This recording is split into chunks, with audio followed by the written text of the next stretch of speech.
তো দেখো নিচে চলে এলাম, আর আজকে ভিডিওটা আমি একটু লেট করেই শুরু করলাম। প্রায় এখন বাজে 11টার মতন। সমস্ত বাসি কাজকর্ম সেরে নিয়ে সব করে তারপর শুরু করলাম। আর এই দেখো একজনই বাসন মেজেছি, তারপর ওদিকে ভাতও বসিয়ে দিয়েছি গ্যাসে। দেখো ভাত বসালাম, এই জাস্ট ভাত বসালাম। আর এখন কাটাকুটি করতে বসবো। তো এখানেই যে সমস্ত নিয়েছি, ফুলকপি, পেঁপে, আর মাছ আজকে আনিনি, মাছের মাথা এনেছে, মাছের ডিম এনেছে। কারণ মাছ খাওয়া হয় বলে মাছ আজকে আর হবে না। মাছের ডিম আর মাছ নিয়ে এসছে। মাছ আনিনি, ডিম আর মাছের মাথা এনেছে। তো মাছের মাথা দিয়ে আজকে মাছের মাথা দিয়ে মুগের ডাল হবে, মাছের ডাল হবে মুগের ডাল দিয়ে। আর ইয়ে হবে কি বলে, মাছের ডিম ভাজা হবে। আর আমি এখন আপাতত কেটে কুটে সব গুছিয়ে নিই, ঠিক আছে। দেখো কী কী কেটে নিয়েছি। এইটা করেছি আমার রান্না, অনেক দিন ধরে একটু ইচ্ছা হয়েছে যে সবজি দিয়ে একটু স্যুপ মতন করব। তো এই জন্য এখানে পেঁপে, গাজর, কড়াইশুঁটি, একটা টুকরো ফুলকপি কেটে নিয়েছি। টমাটোর জুস মতন করব, মানে স্টু মতন। আর এটা পেঁপে আলুর তরকারি হবে, এটা হবে ফুলকপি আলু ভাজা। আর এই স্টুতে দেবো বলে এই যে পেঁয়াজ আর একটু রসুন কুচি কেটে নিয়েছি। এটা দিয়ে মানে এটা ফোড়ন দিয়ে আর কি করব। আর আজকে তো মাছ আনিনি, কাতলা মাছ এনেছে, কাতলা মাছের মাথা এনেছে। আর এই যে কাতলা মাছের মাথা দিয়ে আজকে মুগের ডাল করব, ঠিক আছে। এই যে কাতলা মাছের মাথা এনেছে, আর একটু মাছের ডিম এনেছে। এই যে 4 টুকরোর মতন মাছের ডিম এনেছে। তো এটা শুধু প্লেন ভেজে রাখবো আর কি। বাবুকে এখন খেতে দিয়েছি ভাত, গরম গরম ভাত, ফুলকপি আলু ভাজা, মুসুরি ডাল সিদ্ধ আর জল। বাবু তাড়াতাড়ি খেয়ে নাও, খেয়ে নাও। ভালো হয়েছে কিনা খেয়ে বল, ফুলকপি ভাজার টেস্ট হয়েছে কিনা বল, বল ভালো হয়েছে। আচ্ছা চলো তোমাদের আজকে রান্নাটা একদম সুন্দরভাবে দেখিয়ে দিই। এখানে প্লেন সাদা ভাত করেছি, এখানে করেছি মাছের ডিম ভাজা। তবে মাছের ডিম ভাজা কিন্তু খাওয়া হয়েছে, মুসুরি ডাল সিদ্ধ, তারপর দেখো ফুলকপি আলু ভাজা। তারপরে এখানে করেছি আজকে মাছের মাথা দিয়ে ডাল, মুগের ডাল, মাছের মাথা দিয়ে মুগের ডাল করেছি। আর এখানে করেছি আমার জন্য স্টু, মানে সব রকম সবজি দিয়ে একদম হালকা একটা স্টু, ঝোল ঝোল মতো। আর এখানে পেঁপে আলু বড়ি ধনেপাতা দিয়ে একটা রসা মতো করেছি। তো এই ছিল আজকে আমার দুপুরের মেনু। তো দেখো তারপরে রান্নাবান্না সেরে রান্নাঘরের সমস্ত কাজ কমপ্লিট করে চলে এলাম এবার ওপরে। আর ওপরে এসে দেখো সকালে যেগুলো কাঁচা ধোয়া করেছিলাম, তো সেগুলোই মোটামুটি শুকিয়ে গেছে পাতলাগুলো। আর যেগুলো মোটা মোটা গেঞ্জি প্যান্ট সেগুলো তো কিছুই শুকায়নি, ওগুলো সব বারান্দা দিয়ে মেলে দেবো। তো সেই জন্যই এলাম। আর ছাদে রোদ কিন্তু পড়ে গেছে। আর বাবু এলো স্নান করতে, বাবুর গরম জলটাও ওপরে ছাদে বসাবো। তো ভাবলাম একবারে বাবুর জলটাও বসে আর ছাদের জামা কাপড়গুলোও তুলে নিই, কারণ পরে না আর ইচ্ছা করে না। রান্নাবান্না সেরে সমস্ত কাজ সেরে যখন একটু ঘরে বসি তখন আর এক্সট্রা কোনো কিছু করতে ইচ্ছা করে না। আর এরকম সময় কী হয় বলো তো, প্রায় দিন না ছাদে জামা কাপড় তুলতে যদি ভুলে যাই সন্ধ্যের সময় বা রাত্রিবেলা এই সময় ছাদেরটা জামা কাপড়গুলো তুলতে হয়। তো যাই হোক ওগুলো তুললাম। আর এখানে সকালবেলা শাশুড়ি কম্বলটা রোদে দিয়ে দিয়েছিলাম, তো সেটাও তোলা হয়নি, সেটাও এখন নিচে নিয়ে সোজা চলে যাব ইভিনিং বন্ধুরা। তো সেই দুপুরবেলায় জামা কাপড় তুললাম, তারপরে আর এই অন হলাম। অ্যাকচুয়ালি দুপুরবেলা ভাত খেয়ে ফোনটা চার্জে বসিয়ে শুয়ে পড়েছিলাম। আর এখন নিচে এলাম, আর এসে এখন একটু চা করবো, চা করে চা খাবো। আর কানে দেখো ব্লুটুথ দেখেছি, একটুখানি গান শুনছিলাম, তো সেটাই লাগানোই রয়েছে। মাঝখানে হলে চলো তোমাদের সাথে ভিডিও করে নিই। তো চলো চাটা করে চাটা খেয়ে। তো দেখো তোমাদের দাদাভাই এবার দোকান থেকে কী কী নিয়ে এসছে। এখানে চিনি এনেছে, চা পাতা এনেছে, ঘুগনি মটর এনেছে, সর্ষের তেল এনেছে, এমামি মুগের ডাল এনেছে, আর এই দেখো চাল এনেছে ডায়মন্ড। তো এগুলো নিয়ে এসছে, তো ভাবলাম তোমাদের একবার দেখিয়ে দিই। আর এখানে দেখো একটা শশা আছে, এই শশা আর পেঁয়াজটা কাটবো, কারণ আজকে হবে রোল। আর তার জন্যে তোমাদের দাদাভাই দেখো ডিমও নিয়ে এসছে, 6টা ডিম। আর এই ওপরে 2টো ডিম রাখা রয়েছে, 4টে, মানে টোটাল 10টা ডিমে 10টা রোল হবে। তো দেখো এখানে আমি আর বাবু দুজনে মিলে রোল খেতে বসে গেছি। তো আমি একটাই আমার জন্য বানিয়েছিলাম, পেটটা বেশ ভরা ভরা ছিল সেই জন্যে। আর বাবুকে বলছিলাম বাবু রোলটা কেমন হয়েছে। তো বাবু তো রোল দেখলেই মাথা খারাপ হয়ে যায়, কারণ রোল বাবুর ভীষণ প্রিয়। আর ঘড়িতে অনেকটা রাতও হয়েছে, আর আমি এখানে রোল খাচ্ছি একটাই। তো চলো বন্ধুরা রোল খেতে খেতে আজকে ভিডিওটা এখানেই শেষ করি। সবাই ভালো থেকো, tata, good night. Good morning বন্ধুরা, তোমরা কেমন আছো? আশা করি তোমরা সবাই ভালো আছো। যে যেখান থেকে আমার ভিডিওটা দেখছো তাদেরকে জানাই অনেক অনেক ভালোবাসা। তো তোমরা হয়তো ভাববে যে আজকে আমি দুরকম ভিডিও কেন একসাথে অ্যাড করে ব্লগটা করলাম। অ্যাকচুয়ালি আগের দিনে যে ভিডিওটা ছিল সেটা একদম 4 থেকে 4.5 মিনিটের ভিডিও ছিল, যেটা ফার্স্টে তোমরা দেখেছো। আর তারপরে আজকে সকাল থেকে এই যে ঘর মোছা থেকে ভিডিওটা শুরু করলাম। এটা কিন্তু পরের দিনের আমার একটা ব্লগ। তো আগের দিনের ব্লগটা যেহেতু আমি বেশি করতে পারিনি, মানে একদম ছোট্ট ছিল ব্লগটা, তো সেই জন্যে কিন্তু ভাবলাম যে পরের দিনের যে ভিডিওটা আমি করছি সেটা এর সাথে অ্যাড করে দিই। তাহলে একদম বড়ও হবে ভিডিওটা, আর একটা দেখারও সৌন্দর্যতা হবে। কারণ একদম ৪ মিনিটের ব্লগটা তোমাদের কাছে কি শেয়ার করব, আধখ্যাচড়া টাইপের। তো সেই জন্য ভাবলাম যে ওই ভিডিওগুলো যখন কষ্ট করে করেই ফেলেছি, তাহলে ওগুলো কেন ডিলিট করব? ওটাও আমি তোমাদের কাছে শেয়ার করব। তো সেই জন্য ওইটা ৪ সাড়ে ৪ মিনিটের ভিডিও, আর এই ভিডিওটা মানে পরের দিন সকাল থেকে যে ভিডিওটা, মানে অর্থাৎ এই যে ঘর মুছছি সেই ভিডিওটা একসাথে আমি শুরু করেছি। তো আজকের ভিডিওটা অনেক সুন্দর এবং ভালোই হবে, কারণ আজকের ভিডিওটা কিন্তু খুঁটিনাটি সমস্ত কিছু কাজকর্ম, রান্না বান্না তোমাদের কাছে কিন্তু প্রত্যেকটা জিনিস আমি শেয়ার করেছি। তো সকালবেলা উঠেছি কিন্তু আরও ঘন্টাখানেক আগে আমার কিন্তু চা খাওয়া হয়ে গেছে, বাসন মাজা হয়ে গেছে, সব কিন্তু আমার একদম কমপ্লিট। সব কিছু কমপ্লিট করে তারপরে কিন্তু আজকে আমি ভিডিওটা স্টার্ট করেছি। আর ফোনটা তো আমার একদম চার্জ ছিল না, তার জন্য সকালবেলা উঠে ঘন্টাখানেকের মতো ফোনটা আমি চার্জ করে নিয়েছি। আর চার্জ করে তারপরেই কিন্তু আমি ভিডিওটা স্টার্ট করেছি। তো যাই হোক, বাবুও যেহেতু ঘুম থেকে উঠে পড়েছিল, তাই বাবুকেই ক্যামেরাম্যানে বানিয়ে দিলাম সকাল সকাল। তারপর দেখো উঠে এখানে সোজা চলে এলাম ছাদে, মানে ঘর-টর মুছলাম, আর বাসি কাজ বাসন মাজা তো আগেই হয়ে গেছিলো। তারপর করে দেখো সোজা চলে এলাম আমি ছাদে। আর ছাদে প্রচুর জামাকাপড় ছিল। তো সেগুলোকে এখন ছাদে বসে কাচছি। এখনও পর্যন্ত তো ছাদে বেশ আরামেই আমি কাচতে পারছি। কিন্তু এরপর জানি না ছাদে আর কাচতে পারবো কিনা।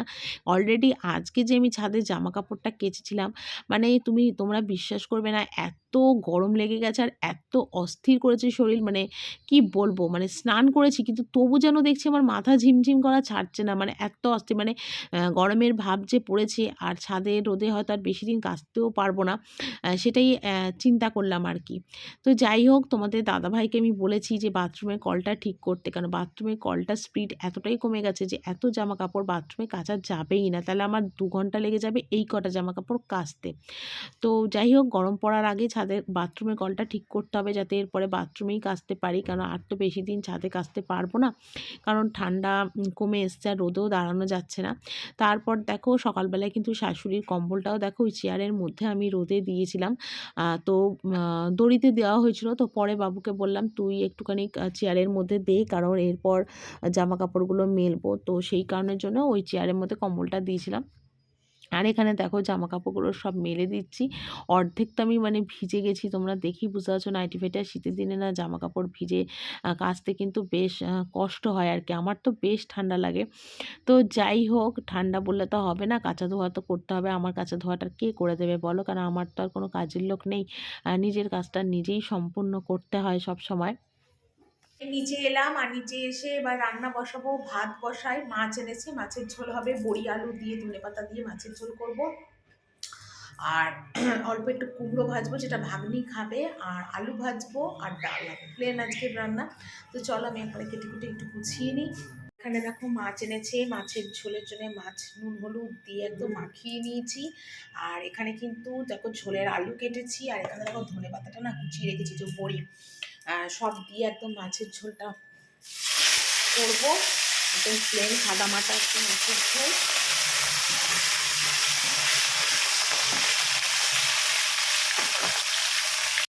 তো এখানে দেখো বড়ি আলু ধনেপাতা দিয়ে মাছের ঝোল করছি। আর শীতের দিনে কিন্তু বড়ি আলু দিয়ে ধনেপাতার ঝোল খেতে কিন্তু বেশ ভালো লাগে। আর আমাদের বাড়িতে আমি আমার ননদ ভীষণ ভালোবাসি বড়ি আলু ধনেপাতার ঝোল খেতে। আর মাছের ঝোল হলে আর আমার এই একটা পদ হলেই কিন্তু খাওয়া হয়ে যায়, আমার আর কিচ্ছু লাগে না। তো যাই হোক, আজকে ঝোলে কিন্তু আলুটা বেশি দিয়েছিলাম, কারণ আজকে রান্নার পদ তো সেরকম বিশেষ কিছু নেই, হালকা পাতলা, তো একটা কিছু দিয়ে তো খেতে তো হবে। তো সেই জন্য কিন্তু আমি আলুটা একটু ঝোলের মধ্যে বেশি দিয়েছিলাম। তো যাই হোক, একদম সুন্দরভাবে মাছের ঝোলটা করেছিলাম। আর আজকে মাছের ঝোলটা কিন্তু খেতেও বেশ ভালো হয়েছিল। তো তারপর ছিল মাছের ঝোলটা বসালাম, আর বসিয়ে ঢাকা দিলাম, কারণ ঝোলের আলুটা একটু একটু শক্ত শক্ত ছিল। তারপরে সকালবেলা যে বাসন কোসনগুলো ছিল সেগুলোকে নিয়ে এখন গুছোতে বসে গেছি, কারণ মানে মাছের ঝোলটা হয়ে গেলেই গ্যাস ট্যাস মুছে আমি সোজা কিন্তু ওপরে চলে যাব। তো সেই কারণের জন্যে কিন্তু মানে বাসনগুলো গুছিয়ে নিচ্ছি। আর আজকে কিন্তু রান্নাবান্নার চাপটা একটু কম ছিল। তো সেই জন্য মনে মনেই ভেবেছি যে ঘরের অনেক এক্সট্রা কাজ আছে, যেগুলো উপরে গিয়ে আমি করব, সেগুলোও করব। তো সবটাই তোমাদের কাছে শেয়ার করব, কারণ একটা সংসারে কিন্তু কাজ অনেক থাকে, হাজারটা কাজ থাকে, মেলা কাজ থাকে। সংসারে কাজ কখনো গুণে গাঁটে কিন্তু করা যায় না। আজ একটা কাজ করলাম, কাল মনে হবে কোনো কাজ নেই, কিন্তু না, আবার কিন্তু কোনো না কোনো কাজ এসে ঠিক হাজির হবেই হবে। কাজ থেকেই যায় সংসারে, আর এত বড় বাড়ি, এত বড় সংসারে কিন্তু মেলা কাজ থাকে। তো যাই হোক, রান্না আর বাসন মাজাটা তো একটা বড় ব্যাপার নয়, আদার্স অনেক কিছু কাজ থাকে যেগুলো আমাকে সবটা দিক করে কিন্তু সামলিয়ে করতে হয়। তো যাই হোক, ইচ্ছা না থাকলে অনেক সময় করতে হয়। একঘেয়েমি জীবনও এক সময় ভালো লাগে না, মনে হয় অনেক দূরে কোথাও চলে যাই, ভালো লাগে না আর সংসার করতে। সংসার ছেড়ে যদি কোনো জায়গায় চলে যেতে পারতাম, অচেনা অপরিচিত জায়গায়, যেখানে আমাকে কেউ চিনবে না, জানবে না, এরকম কোনো জায়গায় যদি চলে যেতে পারতাম, হয়তো সেখানে একটু সব অচেনা মানুষের ভিড়ে আমি হারিয়ে যেতাম, বা অচেনা মানুষের, যারা আমায় চিনবে না, জানবে না, অনেক হয়তো তাদের কাছে ভালোবাসা পাবো। তো তোমাদের রান্নাটা একবার দেখিয়ে দিই। এখানে সাদা প্লেন ভাত, এখানে দেখো মুসুরির ডাল, কালো জিরে, কাঁচা লঙ্কা, শুকনো লঙ্কা ফোড়ন দিয়ে, এখানে দেখো বড়ি আলু দিয়ে একদম পাতলা করে একটা মাছের ঝোল, ঠিক আছে। আর আমাদের এই বড়ি আলু মাছের ঝোল আর কিছুই লাগে না, তবুও অল্প করে একটু আলু ভাজা করেছি, তবে সবাই খেয়েছে, ঠিক আছে। আর একটুখানি রয়েছে, সেটা তোমাদের একটু দেখিয়ে দিলাম। তো দেখো, এখন শাশুড়ির জন্য ভাত বাড়লাম, আলু ভাজা, মাছের ঝোলার ডাল, এখন নিয়ে যাচ্ছি ওনাকে খেতে দেবো। এই যে ছাদে চলে এলাম, আর ছাদে মোটামুটি আমার পাতলাগুলো সবই শুকিয়ে গেছে, যেগুলো শুকিয়েছে সেগুলোই তুলতে এলাম। আর প্রচুর আজকে কেচেছি, প্রচুর, ননদেরটাও কেচেছি, আমারটাও কেচেছি। ননদেরটা কেচেছিলাম, ননদ তো তুলে নিয়ে চলে গেছে, ওটা শুকিয়ে গেছে কি ভিজে জানি না। আর বাকিগুলো আমি এখন আমারগুলো তুলতেছি। এই যে শাশুড়ির কম্বলটা রাখা রয়েছে, বললো কম্বলটা ঝেড়ে তুলে নিয়ে আসো, কম্বলটাও এখন তুলবো, ঠিক আছে, চলো। তো তারপর দেখো ওপরে মানে কাজটা সেরে এলাম ছাদের দিয়ে, এখানে গ্যাস মুছছিলাম, আর বাবু নিচে এসেছিলো, তাই বাবুকে বললাম, বাবু একটু ভিডিও করে দেয়। সত্যি কথা বলতে কি বলতো, কেউ যদি একটু ভিডিওটা করে দেয় তাহলে আমার অনেকটাই সুবিধা হয়। কারণ ফোনটা না এদিক ওদিক রেখে সত্যি ভিডিও আমি করতে পারি না, আমার প্রচণ্ড অসুবিধা হয়। তো যাই হোক, এখানে দেখো সুন্দরভাবে গ্যাস ট্যাসগুলো একদম মুছলাম, আর আজকে গ্যাসের এই বক্সগুলো একটুখানি মুছবো। আর আমি কিন্তু প্রতিদিনই রান্নাঘরটা এইভাবেই পরিষ্কার করি, কিন্তু বললাম না যে ক্যামেরা রাখার জায়গা নেই বলে আমি কিন্তু সত্যি কথা ঠিকঠাকভাবে তোমাদের কাছে সব কিছু খুঁটিনাটি ভিডিও তোমাদের কাছে আমি শেয়ার করতে একদম পারি না। ক্যামেরা স্ট্যান্ড থাকলে কী হয় বলো তো, এখানে ওখানে ক্যামেরা দাঁড় করিয়ে, ফোনটাকে দাঁড় করিয়ে তারপরে কিন্তু ভিডিওটা করা যায়, কিন্তু ওই যে বললাম ফোন ধরার লোক নেই, আর ফোন রাখারও আমার জায়গা নেই, সেই জন্য কিন্তু সব কিছু আমি খুঁটিনাটি করতে পারি না। কিন্তু আমার রান্নাঘরটা আমি সবসময় পরিষ্কারভাবে সুন্দরভাবে গুছিয়ে রাখার সবসময় চেষ্টা করি, আর এইভাবে আমি রান্নাঘরটাকে সব সময় পরিষ্কার রাখার চেষ্টা করি। আর সপ্তাহে একদিন হলেও কিন্তু আমি রান্নাঘরের মানে রান্নাঘরে গ্যাসের টাইলসটা তো প্রতিদিনই সাবান টাবান দিয়ে আমি মুছি, কিন্তু ওই যেখানে নিচের কলটা আছে আর কি, সেখানে কিন্তু প্রতি সপ্তাহে একদিন করে আমি সমস্ত সাবান টাইলস দিয়ে পরিষ্কার করি। কারণ সাদা টাইলস তো যদি ঠিকঠাকভাবে পরিষ্কার না করি না, মানে দেখা সেই সৌন্দর্যটাই থাকবে না, একদম নষ্ট হয়ে যাবে। তো সেই জন্যে তারপরে সপ্তাহে একদিন করে কিন্তু আমি এই যে গ্যাসের যে বক্সগুলো দেখছো, সিলিন্ডার রাখার বক্স, তারপর গ্যাস ওভেনের নিচে যে বক্স বাসন টাসন আছে, সেগুলোও কিন্তু আমি প্রতিদিন মুছতে না পারলেও সপ্তাহে একদিন করে মুছে দিই। মানে বিশেষ করে শুক্রবারটা আমাকে মোছা বেশি হয়, কারণ শনিবারটা আমাদের নিরামিষ হয়, আর সোমবারটা যেহেতু নিরামিষ হয়, তো সেই হিসেবে কিন্তু আমাকে মানে এই দিকটা মানে বেশি ভালো করে আর কি মোছামুছিটা করতে হয় আর কি। সেই জন্য সেই জায়গাগুলো খুব ভালো করে আমি মুছে দিই। সপ্তাহে একদিন করে আমার মোছাটা হয়েই যায় আর কি। ওই বললাম না ফোনে ক্যামেরা থাকে না বলে করতে পারি না। হ্যাঁ, তোমাদের কাছে যেটা বলছিলাম, মাঝে মাঝে সত্যি মনে হয় নিজেকে কোথাও হারিয়ে ফেলি, মনে হয় কোথাও যেন আমি চলে যাই এক অচেনা ঠিকানায়, যেখানে আমাকে কেউ চিনবে না। আর অচেনা মানুষদের কাছে একটু ভালোবাসা পাবো, সিম্প্যাথি পাবো, তারা আমার হয়তো সুখ দুঃখটা বুঝবে, কিন্তু নিজের মানুষরা কিন্তু আমার দুঃখ কষ্ট, আমার কাজ কেউ কিছু বোঝে না, মায়া দয়া কিছুই নেই। এক এক সময় ভাবি যে বাড়িতে একটা কুকুর বেড়াল থাকলেও কিন্তু মানুষের প্রচুর মায়া পড়ে, কিন্তু মানুষের প্রতি যে মানুষের কেন যে মায়া থাকে না, এটাই আমি বুঝতে পারি না। আমার কিন্তু কোনো মানুষের ওপর কিছুদিনেই মানুষের ওপর মায়া পড়ে যায়, কিন্তু কেন জানি না আমার প্রতি কেন যে আমার ঘরের মানুষদের মায়া পড়লো না, এটাই অবাক হয়ে যায়। যাই হোক, পৃথিবীতে অনেক রকম মানুষ কিন্তু জন্মায়, সব মানুষ কিন্তু একই মেন্টালিটির, একই মনের মতো হয় না। সবাই যদি এখন ভাবি আমার মনের মতো হবে, তাহলে কি হবে? কখনোই হবে না। কারণ জীবনে কিন্তু সবাই সব কিছু পায় না, যে যেটা চায় সে সেটা কিন্তু কোনো দিনই পায় না। যেটা আমি জীবনে যেটা চেয়েছিলাম, আমার জীবনেও কিন্তু সেটা হয়নি, আর আগামী দিনেও হবে না, সেটা আমি খুব ভালো করেই জানি। তো যাই হোক, এখানে রান্নাঘরটা সুন্দর করে পরিষ্কার করে নিলাম। তো বাবুকে এখন খেতে দিলাম, বাবু এখন দুধ বিস্কুট খাবে। এই যে দুধ কেলক্স দিয়েছি, এই কেলক্স বলছি তোমার ওই যে কমপ্ল্যান, কমপ্ল্যান দিয়ে বিস্কুট দুধ দিলাম, বাবু এখন খাবে। আর এদিকে দেখো কত জামা কাপড় রয়েছে, এগুলোকে তুমি এখন ভাঁজ করব। প্রচুর জামা কাপড় রয়েছে, এই এক চেয়ার ভর্তি, এগুলোরে সমস্ত আমি এখন ভাঁজ করব, করলে তারপরে একটু রেস্ট করব, তারপর যাবো বিকেলে আবার চা করতে। আজকে যে একদিনে এতটা কাজের চাপ পড়ে যাবে আমার একার ওপর, সেটা আমি সত্যিই ভাবতেই পারিনি। আর কাজটা আমাকে কেউ করতে বলেনি, আমি নিজে ইচ্ছাকৃততেই করছি। তো অনেক দিন হলো এই ঘরের বিছনার চাদরটা চেঞ্জ হয় না। তারপরে এই যে ঢাকনা দিয়ে সব জিনিসগুলো রয়েছে, এখানে কিন্তু সব শীতের জিনিস, মানে আমার ব্যাগে রয়েছে, আর তোমাদের দাদাভাই কিন্তু এই ট্রাঙ্কটার মধ্যে রয়েছে। তো এগুলো শীত চলে গেলে চৈত্র মাসে সবই আবার ওপরে উঠে যাবে, কিন্তু এখন আপাতত তো আমাকে এগুলো এখানেই রাখতে হবে, কারণ আমার ঘরে রাখার জায়গা নেই। সেই জন্য আমার সোয়েটারের ব্যাগটা আমাকে এই ঘরেতেই রাখতে হয়। তো যাই হোক, আজকে একদম মানে এই ঘরটা একটু পরিষ্কার করব, মানে সব চেঞ্জ করব আর কি। এমনিতেই সপ্তাহে একদিন করে কিন্তু বিছানার চাদরটা চেঞ্জ করি, তবে এই ঢাকনাগুলো চেঞ্জ করি না। আর এই ঢাকনাগুলো দিয়ে রাখার একটাই কারণ, কারণ প্রচণ্ড ধুলো হয়ে যায়, তো সেই জন্যই চাপা দিয়ে রাখি, পরে এই কভারগুলো পাল্টে দিলে পরিষ্কার হয়ে যায় আর কি। তো সেই জন্য দেখতেই পাচ্ছ এই ব্যাগগুলোর মধ্যে কিন্তু আমার সমস্ত শীতের জামা কাপড়। তবে হ্যাঁ, এখানে যে ব্যাগে জামা কাপড়গুলো রয়েছে এগুলো কিন্তু খুব একটা আমি বেশি ইউজ করি না, কেন এগুলো অনেক পুরনো জামা কাপড়, কিন্তু কোনো লোকও পাই না যে তাদের দিয়ে দেব।